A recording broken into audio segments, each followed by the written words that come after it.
It was a tough start to the morning today. I got home last night. I drove straight through back. I got home at 2:45. No, that's not true. I was expecting to go home at 2:45. I got home at 2:28 a.m. yesterday morning, and then was up and going this morning around 7:45. I haven't made it to the barn yet. I am going into the barn. A couple of horses I want to check on before we start shipping over to the meadows. Degas had a temperature and a little bit of mucus, Eric said, on Friday and Saturday. So she is likely not to go. What is this person doing? There's a turning lane. Go around the corner. Oh my goodness. Over the curb. There you go. Yeah. There you go. Oh, you weren't even going in the turning lane. I see. Oh my goodness. So Degas may not go. I may look to sub in a horse. We're going to have 2 full trailers going over this afternoon. One with 6 and one with 5, and 4 horses are already over there waiting. So we will have 15 qualifying tomorrow, and barring any unforeseen temperatures or issues in the morning, we'll have 15 horses qualifying in the morning tomorrow, plus Memento Mori, which will make it 16. Now, that was a tough drive to the Poconos. I haven't driven. I don't know that I've ever driven to the Poconos. I think I did once with the kids a couple of years ago in Amy. And, man, there was construction in the pouring rain. It wasn't construction. There was just lane, they narrowed all the lanes. We were stopped, Ava and I. Now, I left plenty early because I really didn't have anything else to do. It's a good thing I did, too. It was just a tick over 5-hour drive. So to drive 5 hours there, and then at 2 different points, we were stopped in traffic. And I mean 0 miles an hour in park stopped. I think it took us a little over 6 hours to get there. And obviously there was no traffic on the way back. I probably made it in just a little bit under 5 hours on the way home. But got home, as I said, 2:28, 2:29, somewhere around there. And I can assure you I was in bed and asleep immediately. Up this morning, on my way to the barn to check on a few horses. The rain has just started, light rain here in Brunswick. I'm about to go to Northfield, and I think the weather appears to be the very same. Just a little bit of light rain. Enough to make it wet and enough to keep me off the track, but not enough to keep me from watching other people. So a couple of horses I wanted to see this morning for sure. Degas, and I wanted to look at Pretty Eyes and Lies. She had that splint cry out. I just want to see how she felt on that leg. Easy there, Parker. I wonder how the front of your... This guy come flying up the driveway and kind of half pulled onto the road, and as I got to him, he stopped. And the front end of his car was a little bit jutted out onto the road. And sure enough, the left side of his car is all smashed up. I'm pretty sure he's performed that maneuver before unsuccessfully. Anyway, we had 5 horses going yesterday, a real mixed bag. Some poor draws at Northfield Park, and then obviously I didn't know what to think when we got to the Poconos. I was watching the races a little bit. I turned one on and watched Fast Track. I'm like, oh my God, it rained. Now I'm not joking. I'm honest to God's truth. It rained from the second we pulled out of our driveway till the second we pulled into the Poconos. Anything from a light rain to a torrential downpour for 5 straight hours. I don't know that I could ever imagine that. Anyway, we got there, and sure enough, the track was muddy. And if you've ever been to the Poconos or watched the Poconos, it is just an absolute mess because it's red clay, right? It's red clay. And everything is just a mess. I had to wash my mud gear twice. I put it back in before I was leaving. It just turns everything red. It reminds me a lot of Prince Edward Island. If you've ever been there, the clay there is all red also. So, and then how are the horses going to race? Manhattan Money. Horse draw 3 or 4 rails in his last 7 starts and is terrible from the rail. Does not get off. His best race was from the 8 hole at the Meadows with Ronnie, I think. That I saw anyway, other than his win. But, he's been adequate. He's been good.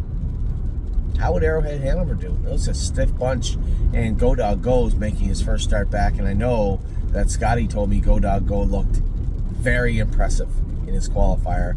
And if you saw him in the paddock, it's exciting because we have his full brother, right, in Hangar 1. And Go Dog Go, although he took a good lifetime mark and was a really fast horse, extremely fractious, borderline crazy last year. And to see him grow up to be the horse he is this year was impressive. Carter Pinsky and that crew have done an incredibly good job with this horse. Like I said, I watched him all last year. We raced against him with Memento Mori. If you remember that first start in Lexington, you know, we thought Memento Mori was going to go a big mile. He's coming in with a win in 2 seconds, I think, in Oak Grove.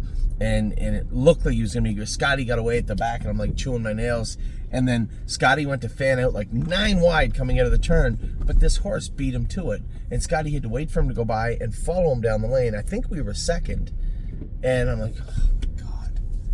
And then I talked to Scotty after. He goes, I know, you know, whatever. It was my fault.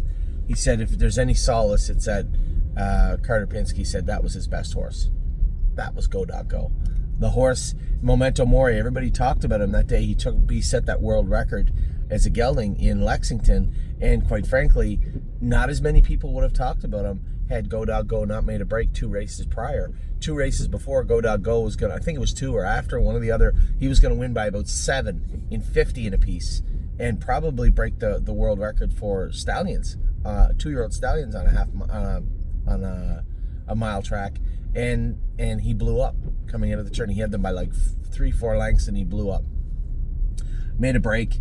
And at that point, you could tell how fast he was. But would he be able to put it all together? The job they've done with that horse, oh my God. Shows up. I don't even know if he had head check on. If he did, it was very low. Standing martingale on him, just an open, happy brattle. Earplugs were still in his ears as he went by me.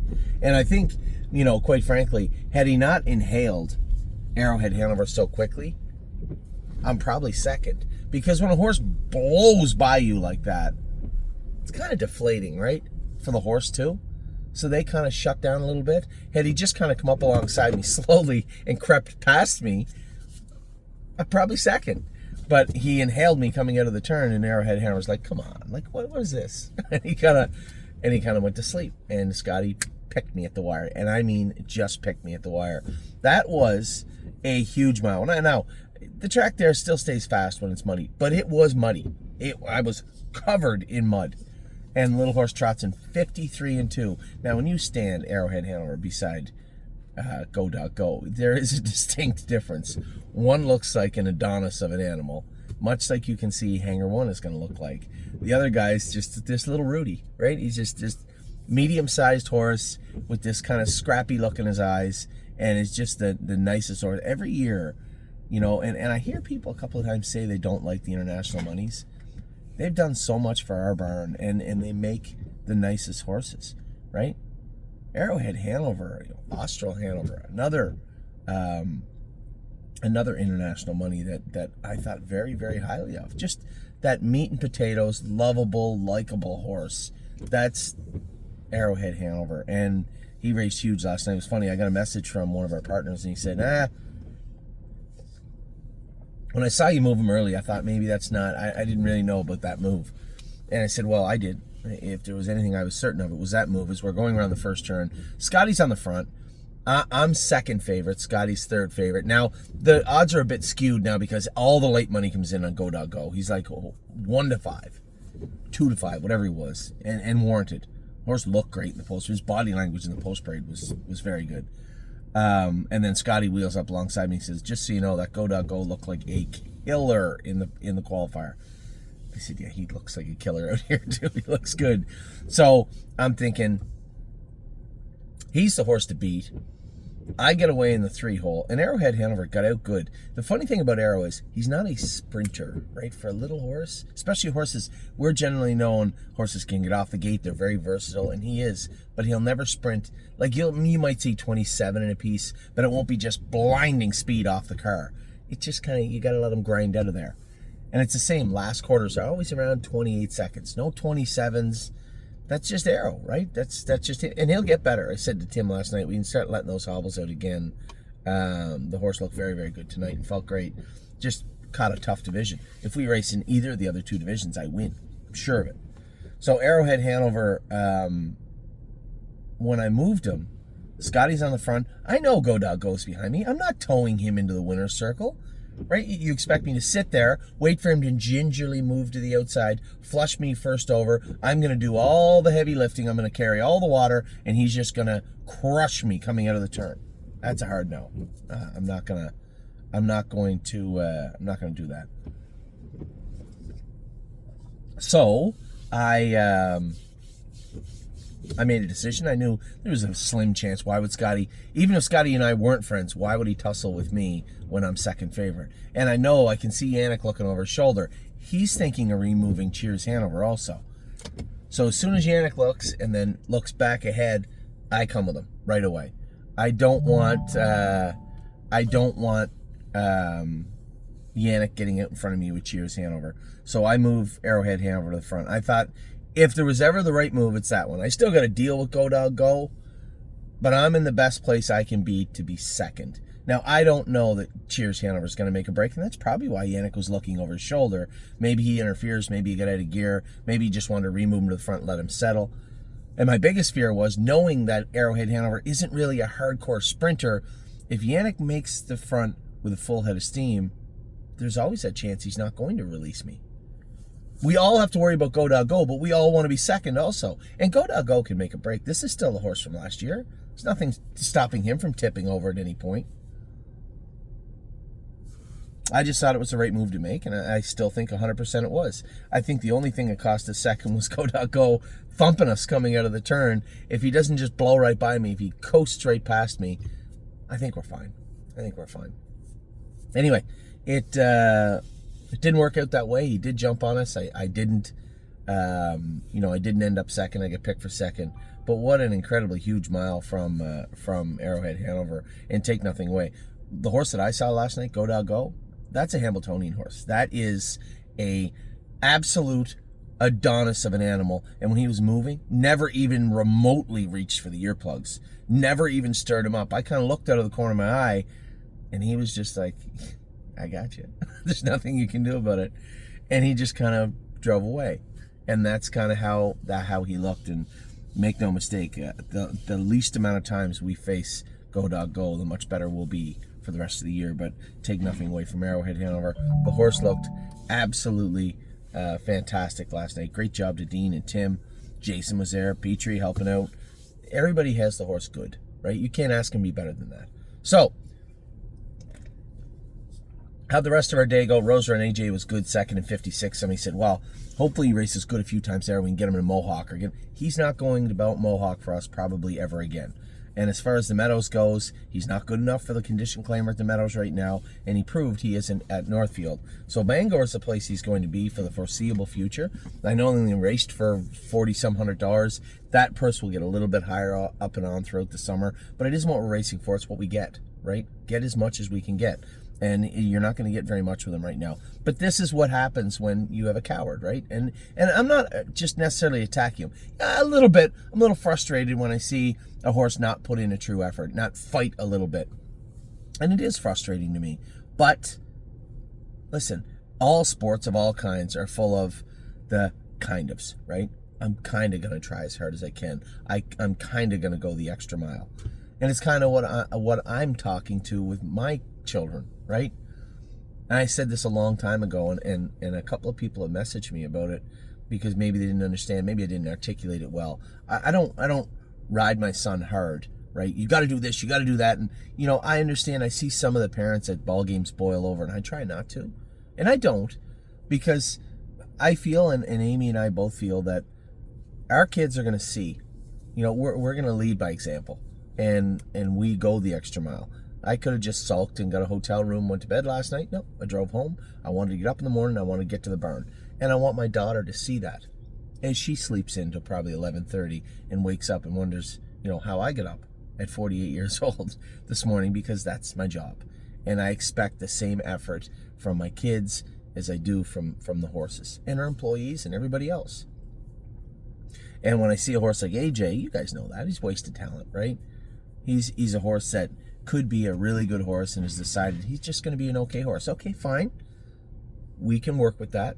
Where can we race you that you are going to be competitive every week with that mindset? that's where he is, and that's where he's going to stay for now. And again, don't kid yourself. If he throws in 4, 5, 6, 7, 8, 9 good races in a row, it doesn't really matter what you race for because you're bringing the most of it home, right? We can race for $50,000 every week. If we're going to be fifth, that's $2,500. So, and if we're going to be sixth, that's zero. So I just think it's important to understand he's where it's an off the beaten path type place. I'm well aware this is our first foray into Bangor, mine too. But I want to give the horse a chance to do the best he can. And don't kid yourself. There's lots of times where these horses, if they get on a roll, a horse like him, as long as you continue to keep him contained in a place he can do well, you'll see that speed come back and he'll get better and better and better. But we need to start building that foundation a little stronger where he can consistently race good for the next little while. So that's the plan with our boy AJ. Manhattan Money, she's not a stake horse. Now you see what it takes to be a stake horse in any jurisdiction for that matter, not just Pennsylvania.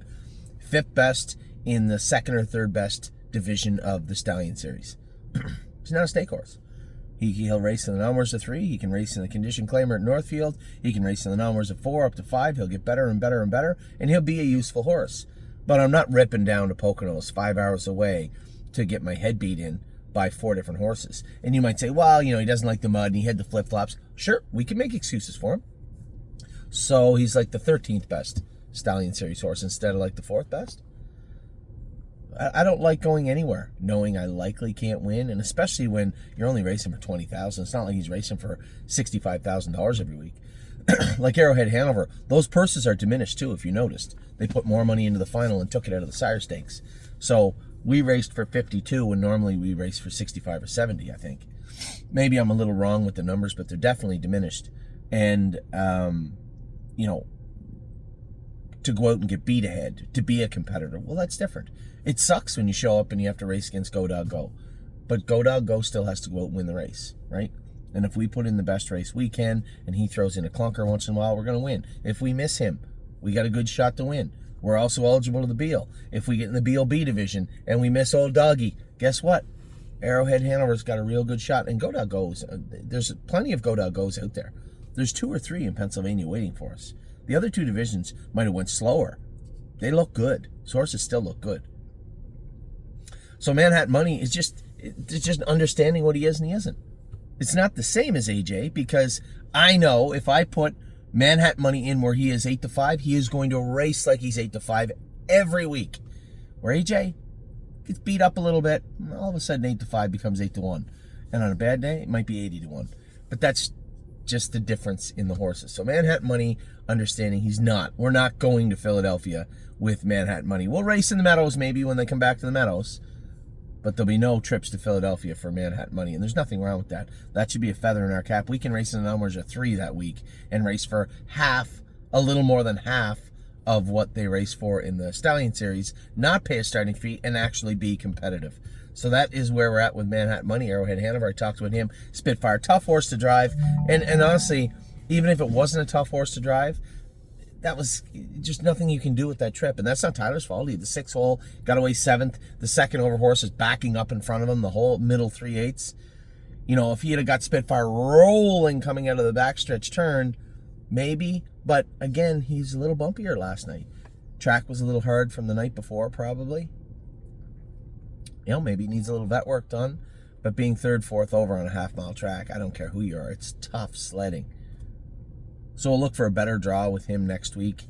We'll have the vet go over him, make sure he's 100%.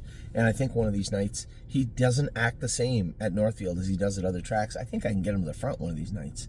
I can guarantee you one thing. I get Spitfire Overseas to the front at Northfield, he's going to go a huge mile. And there isn't an open trotter there that can beat him if I get him there. So we'll see how that race goes next week. But you knew, right? We had this ho-hum weekend ahead of us.